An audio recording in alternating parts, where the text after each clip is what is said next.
Oke, balik lagi sama gue Amri. Di chapter Y kali ini, seperti biasa kita akan bicara mengenai pernikahan. Dan kali ini gue akan ngomongin mengenai perselingkuhan nih. Oke, jadi kita mulai ya. Jadi intinya kasusnya perselingkuhan yang dilakukan sama seorang laki-laki, ya, suami gitu. Nah cuma yang gue mau bahas itu bukan detailnya gimana cerita segala macam, enggak, kita nggak ke sana. Cuma yang gue mau sharing di sini adalah mengenai ternyata observasi gue, tesis gue nih terhadap indikator-indikator orang tuh bisa sampai selingkuh itu ternyata terbukti. Nah, apa itu? Ada dua, Cak. Pertama, ya, itu karena komunikasi, ya. Itu udah paling basic banget. Komunikasi yang buruk, itu pertama ya. Dan yang kedua adalah itu masalah biologisnya. Jadi masalah biologis itu yang kayak tadi gue bilang sama lo. Jadi kalau misalnya lu lagi nongkrong sama orang, udah gitu yang mungkin dia deket sama lu gitu ya, mungkin teman kecil lu segala macam, terus lagi ngobrol santai tiba-tiba nyeletuk gitu ngomongin masalah seksual yang ya sebenarnya tuh nggak harus ya. Cuma kalau misalnya lu deket banget sama temen lu kan karena suka ya udah itu jadi kayak ya udahlah gitu kan ngobrol. Nah kalau misalnya sampai lu pernah denger temen lu ngomong bahwa dia mulai jarang melakukan itu, melakukan hubungan biologis sama pasangannya. Ini kita ngomong konteksnya suami istri ya tapi. Nah itu bisa jadi indikator. Bisa jadi indikator pembuka ya jalan untuk salah satunya bisa selingkuh gitu. Karena yang kejadian di kasus ini kayak gitu. Itu udah lama berlangsung bertahun-tahun kayak gitu. Dia gak bagus lah. Intinya kan harusnya konstan gitu loh. Maksudnya lu ada jadwal gitu loh untuk lu berhubungan itu gitu. Nah ketika lu ada masalah gitu ya, ada masalah itu biasanya akan ngefek ke masalah biologis ya. Biasanya nanti akan stop tuh. Nah itu harus diberesin makanya supaya bisa balik lagi ke rutinitasnya. Makanya kalau nggak salah kemarin bini gue cerita mengenai si siapa Victoria Beckham, lu pernah denger juga? Apa? Ya dia bilang kalau gue sama Beckham tuh tiap hari kata dia. Tapi kalau misalnya gue lagi berantem, indikator itu gue pasti nggak akan berhubungan sama dia di hari itu, gitu. Jadi indikator masalah biologis itu penting banget gitu. Jadi kalau baik itu lu ngelihat ngelihat orang lain maupun ngelihat relationship lu sendiri sama pasangan lu gitu ya, baik itu istri lu atau suami lu gitu. Kalau misalnya lu ngerasa kayak ini hubungan biologis gue lagi tiba-tiba kosong nih gitu ya, entah karena sibuk ngurusin anak atau apa segala macem, nah itu harus diomongin gitu, harus dikomunikasikan gitu. Karena konstannya itu hubungan itu bukan cuma sekedar yang kalau dulu kita mungkin sebelum nikah tuh pengen berhubungan badan gitu kan, padahal sebenarnya lebih dari itu gitu loh. Karena itu udah jadi kayak kebutuhan, kesehatan, semua itu nyambung gitu loh. Hubungan lu, bonding lu itu semuanya nyambung gitu loh. Jadi ketika lu lu break tuh, cycle itu lu break, itu pasti ada masalah. Dan itu harus dibenerin gitu loh. Melalui apa? Alatnya komunikasi. Nah di kasus yang tadi gue bilang yang ini selingkuh, itu memang dia komunikasinya buruk. Jadi akhirnya apa yang kayak kemarin kita sempat ngomong terka-terkaan gitu loh. Jadi mereka gak bisa tahu kayak ini pasangan gue tuh sukanya apa, maunya diapain, maunya harus ditreat apa, baik itu masalah treatment masalah biologis maupun masalah yang lain, in general gitu. Itu ternyata tidak terkomunikasikan dengan baik gitu, baik dia maupun pasangannya gitu. Jadi dua-duanya sama-sama kurang komunikasinya. Sampai akhirnya gue ngobrol sama bini gue juga ngambil hikmahnya nih ya. Kayak gue bilang, karena bini gue juga setuju kan dengan omongan gue tadi gitu. Terus begitu, jadi kesimpulannya, wah untung gue punya bekal komunikasi yang bagus gitu loh. Yang nyokap gue udah tanemin ke gue gitu loh. Karena baik gue maupun bini gue gitu, yang komunikasinya tuh lebih luas, lebih ngerti cara masuk ke segala macam tuh di sisi guanya gitu loh. Nah itu yang gue bilang kayak wah untung banget gitu loh. Karena kalau bini gue kan nggak lebih dia tuh yang nerima gitu loh maksudnya. Bukan dia yang kayak nyokap gue gitu. Kalau nyokap gue kan dia yang bisa proaktif. Kalau gue karena udah ke copy sama dia, jadi kita sama-sama proaktif gitu loh. Nah kalau bini gue nggak proaktif, jadi gue yang harus ini gitu. Tapi dia bisa, komunikasi bagus juga, asal guanya bisa ngomongnya gitu loh. Nah dari situ gue belajar kayak wah ternyata sepenting itu gitu. Karena ini ternyata numpuk. Dan ini bukan satu doang yang kayak gitu. Yang kejadian yang lain-lain itu juga sama, masalahnya komunikasi itu gitu. Jadi ketika dia ada komunikasinya buruk, ngefek ke masalah biologis, ya kan? Ketika masalah biologisnya nggak terpenuhi, yang tadi yang kita obrolin di video sebelumnya, ini kan harus keluar nih. Tapi ada faktor yang menghambat kan. Terus, akhirnya membuka celah. Niat buruk. Ya. Untuk berselingkuh gitu. Nah, tinggal dilihat. lingkungannya mendukung atau enggak. Kalau mendukung jadilah gitu loh. Nah makanya abis itu baru lihat lagi masalah lingkungannya baik apa enggak nih gitu loh. Terus faktor yang lain lagi selain itu juga ya, selain indikator 2 tadi yang paling gede, ada lagi yang lainnya. Salah satunya tadi ya masalah lingkungannya dia. Dan jadi gini, ini kan karena lakinya yang itu ya, yang bermasalah ya. Jadi si istrinya itu nggak bisa memprediksi kayak yang kemarin kita ngomong gitu loh. Jadi kalau kita mau langgeng itu kan lu sama-sama harus bisa jadi predictable gitu loh, buat pasangan lu. Jadi trust-nya ke-build gitu. Kalau lu main kemana, ya orangnya itu lagi. Kalau lu jalan kemana, lu ngerjain apa, tanpa lu ngomong pun pasangan lu tahu. Dan itu berlaku untuk dua-duanya gitu loh. Baik suami maupun istri. Tapi sebenarnya titik beratnya lebih di suami, karena suami yang lebih sering keluar kan. Dia yang cari duit, kan ceritanya gitu. Ini in general gitu ya. Nah ini harusnya si suami itu bisa ngasih rutinitas atau cycle-nya dia waktu dia keluar. Itu tuh predictable gitu. Nah ini tuh dari awal juga udah gak predictable gitu. Walaupun pembelaannya sebenarnya banyak gitu loh. Maksudnya ya itu karena emang udah profesinya dia apa segala macam gitu-gitu ya.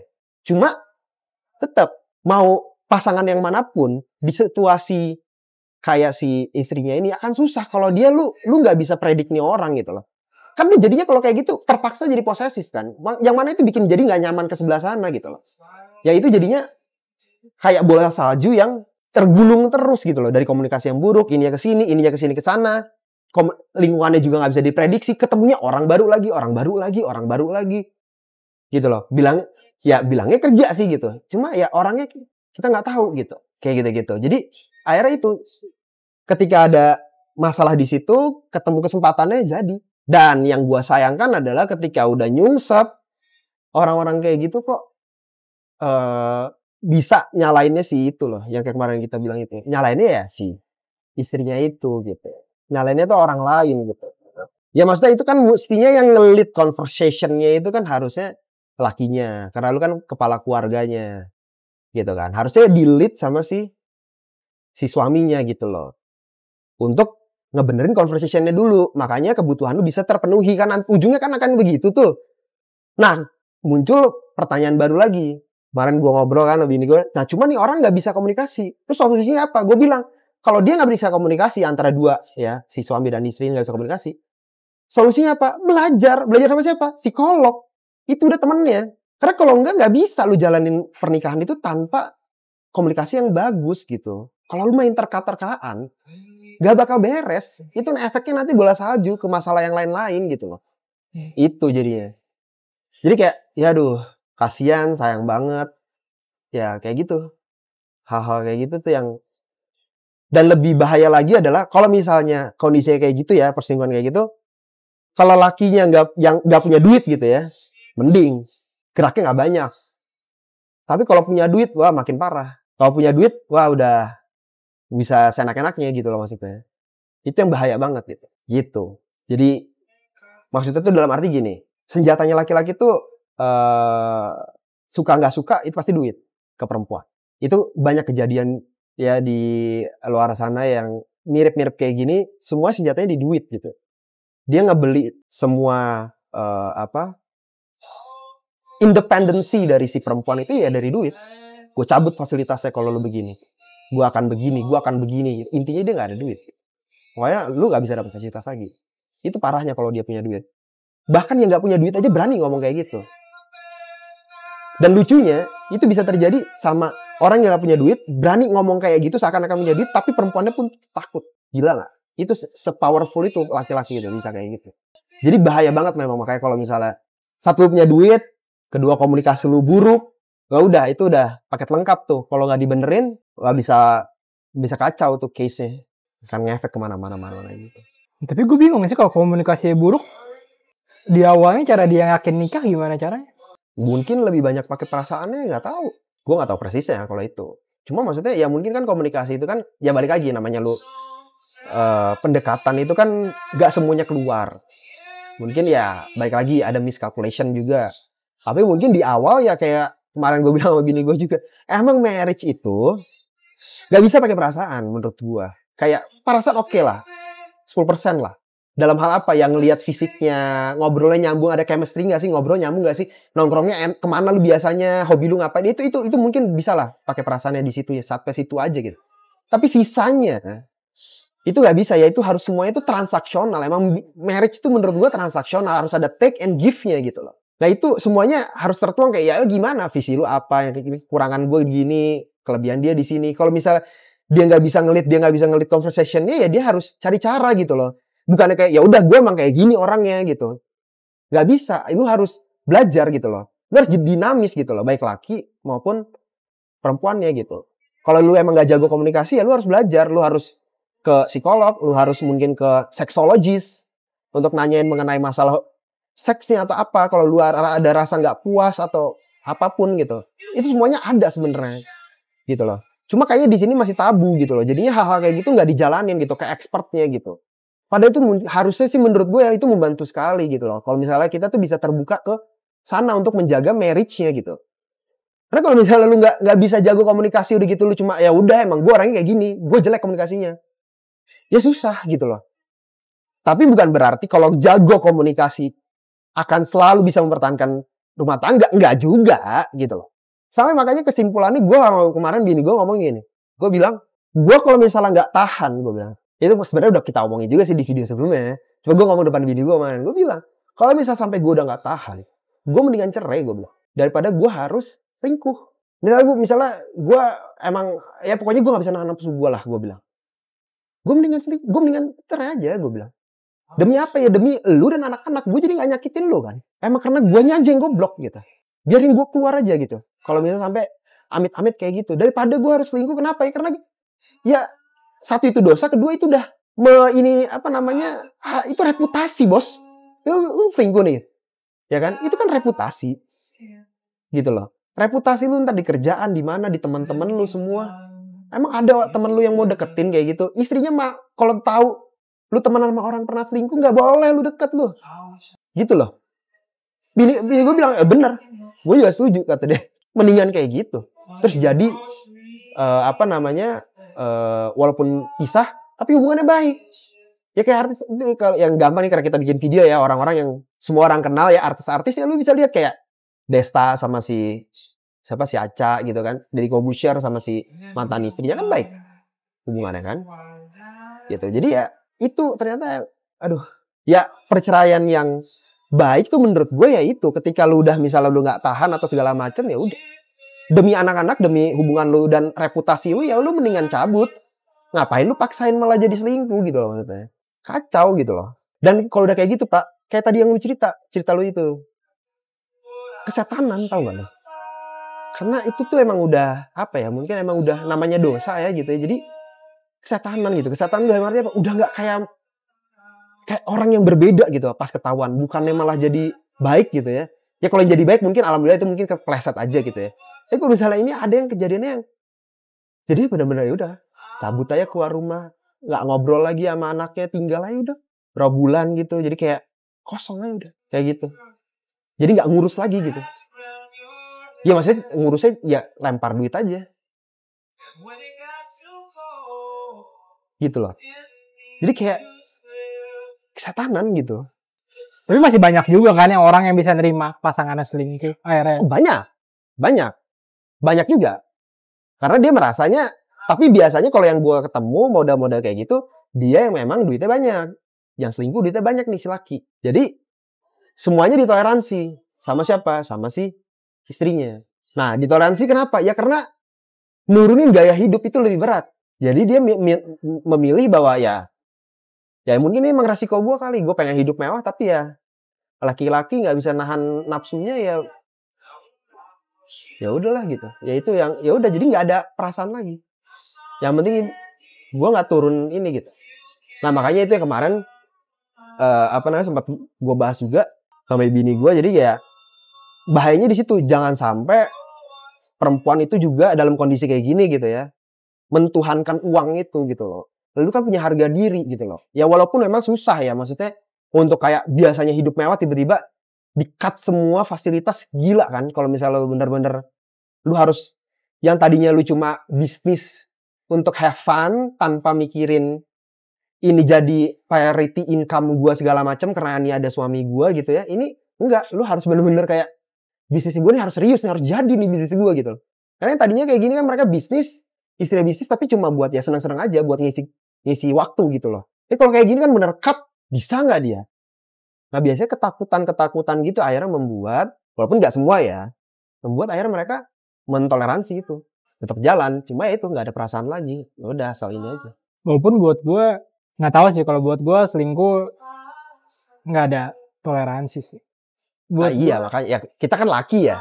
Kalau laki yang pasti kita udah bye, sekali ketemu juga pasti bye kalau laki. Nah makanya perempuan tuh hebatnya tuh begitu. Bisa tahan dulu dia begitu tuh. Lama loh tahannya. Tahunan loh.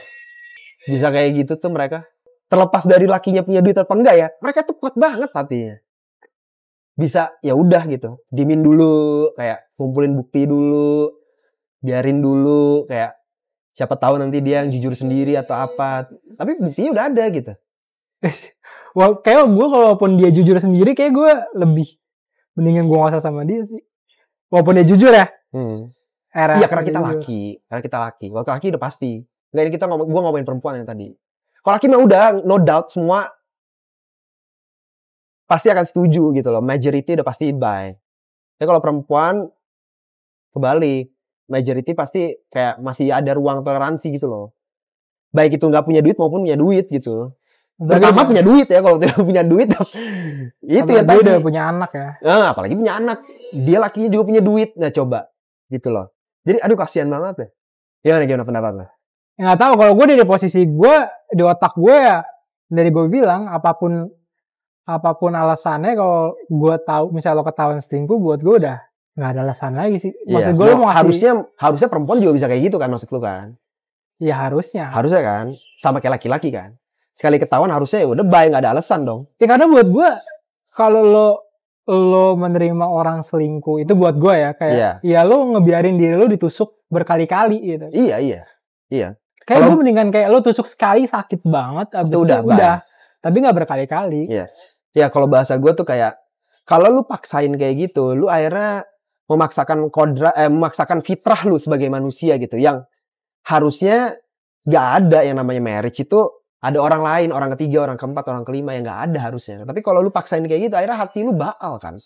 Lu udah menyalahi fitrah gitu loh. Nggak ada lah bisa digituin gitu loh.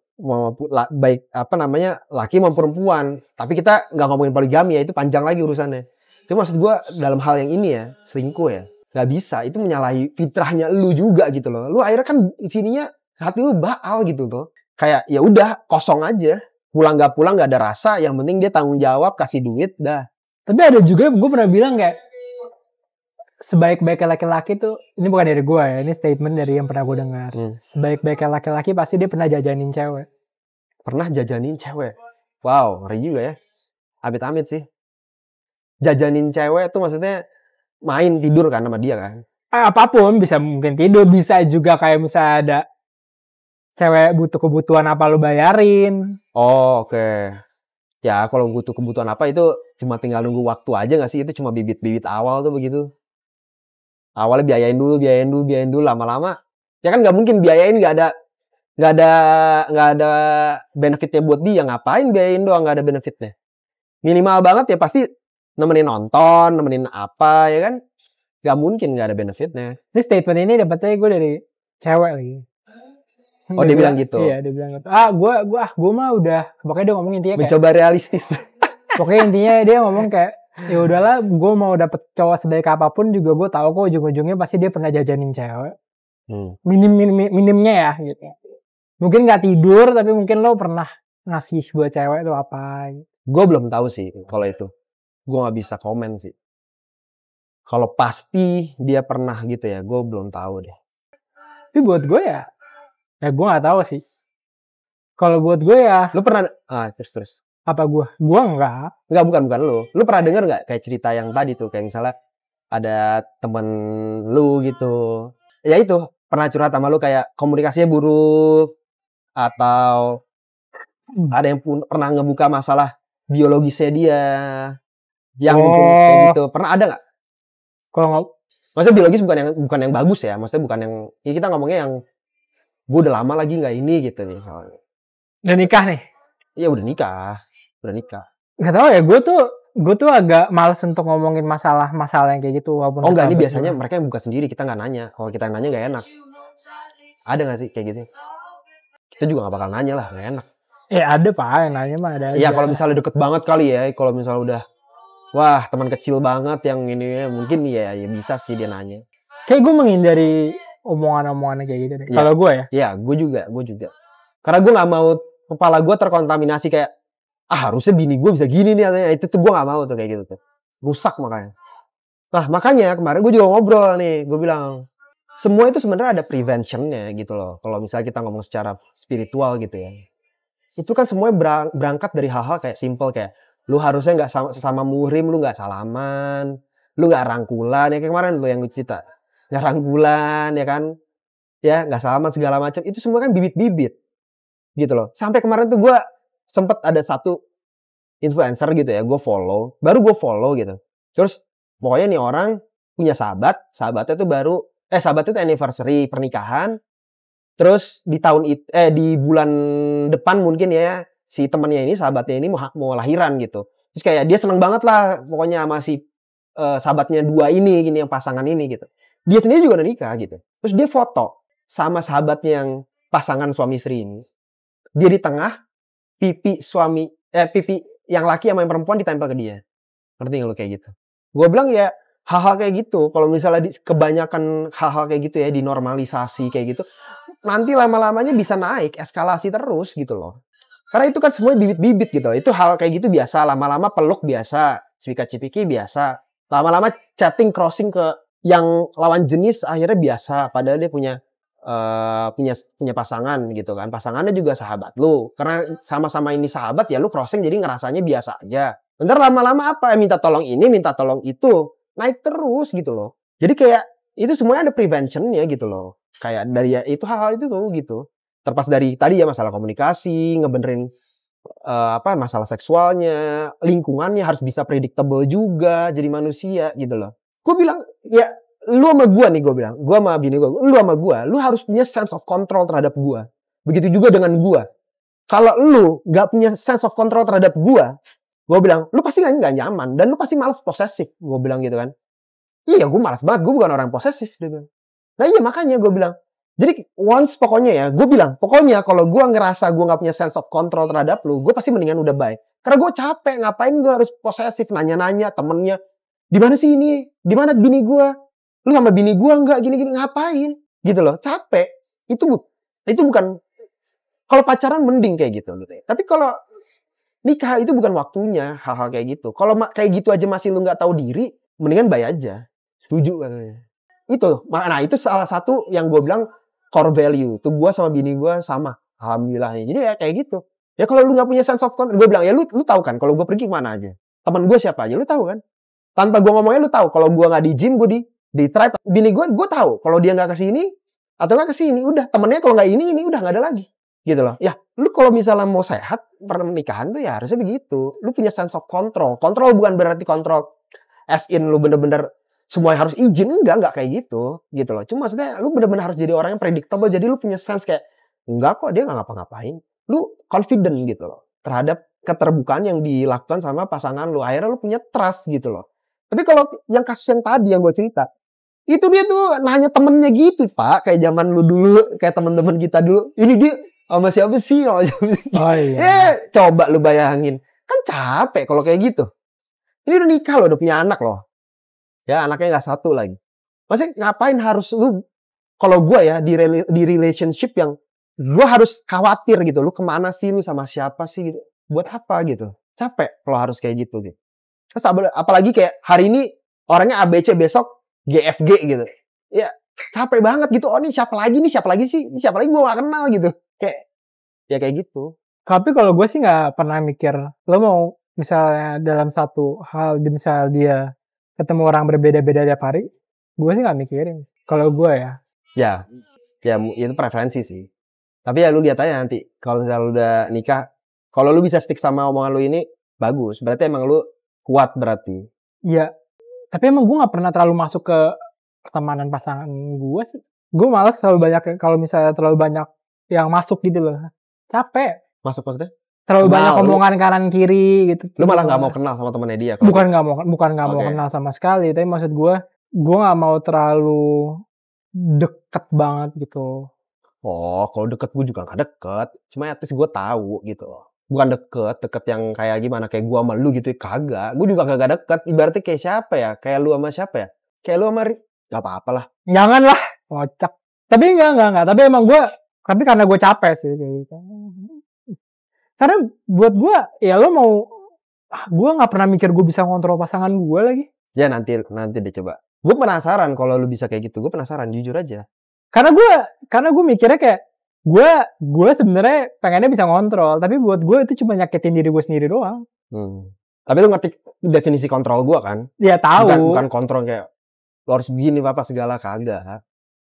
Sebenarnya ya lu harus predictable gitu loh. Mainnya kemana, siapa aja kayak. Makanya kan gue nggak tahu deh, kayak sebenarnya sih enaknya ada teman kita yang hampir mirip di situasi itu. Karena yang gue lihat nih orang-orang yang kayak tadi ya, laki-laki itu entah dia orang yang memang ekstrovert atau orang yang FOMO. Jadi makanya temennya tuh bisa beda-beda mulu gitu. Atau enggak usah beda-beda mulu, tapi lingkungannya tuh banyak banget. Klub ini gitu. Gitu. Tapi kayak itu zaman-zaman SMA sih.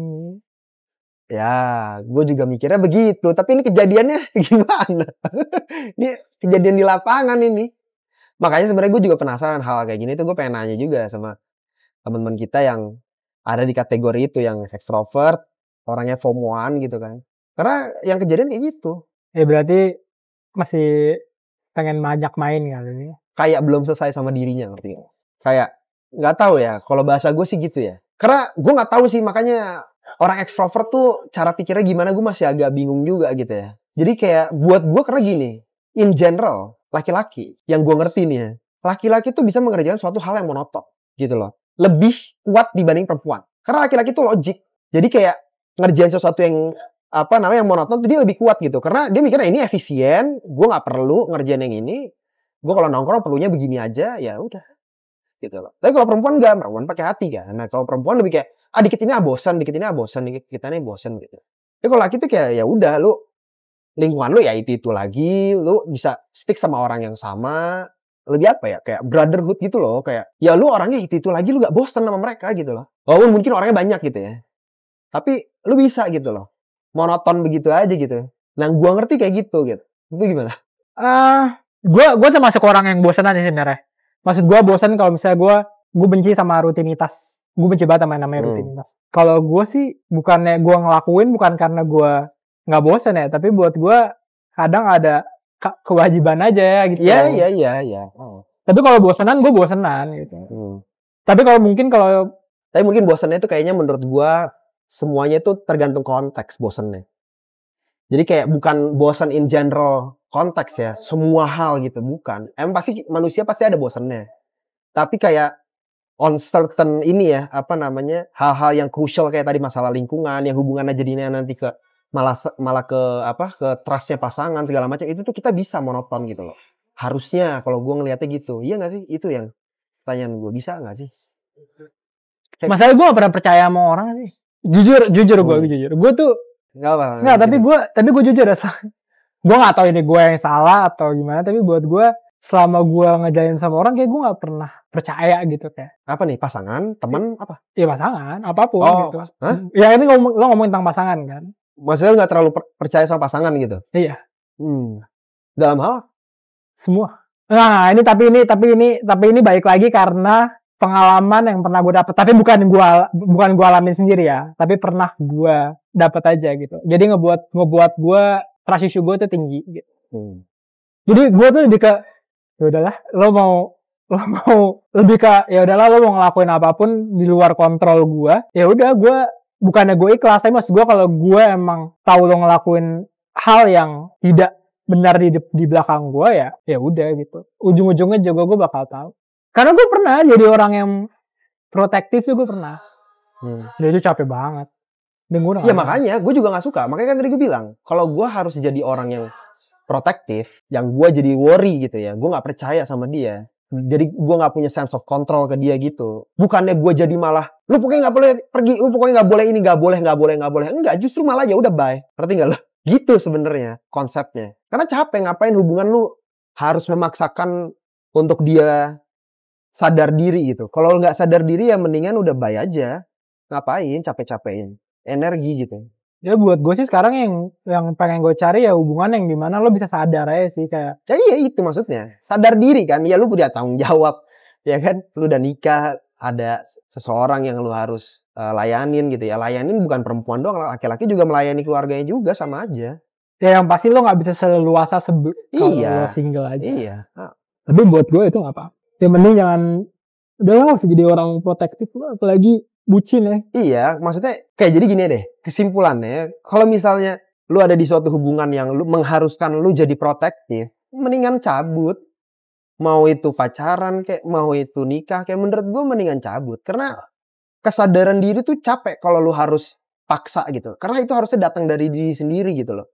Kalau misalnya lu harus ajarin untuk kesadaran diri terhadap itu tadi ya, tanggung jawab, serving gitu ya, melayani pasangan lu gitu ya, baik suami maupun istri gitu ya. Lu simply beda core value aja. Akhirnya kalau udah kayak gitu mendingan lu bye. Gak sehat. Ngapain? Buang waktu. Mendingan lu fokus ngurus anak lu. Ya kan? Daripada lu harus ngurus pasangan lu. Udah gitu. Karena lu gak bisa jadinya efeknya ke anak lu. Anak lu jadi samsak tuh. Ya kan? Malah dikorbanin tuh anaknya. Ngapain? Mendingan simply lu bubar. Hubungan tetap oke, baik. Udah gitu lu bisa ngurus anak lu sebaik-baiknya. Segitu dulu. Jadi kalau lu ada pendapat lain boleh komen.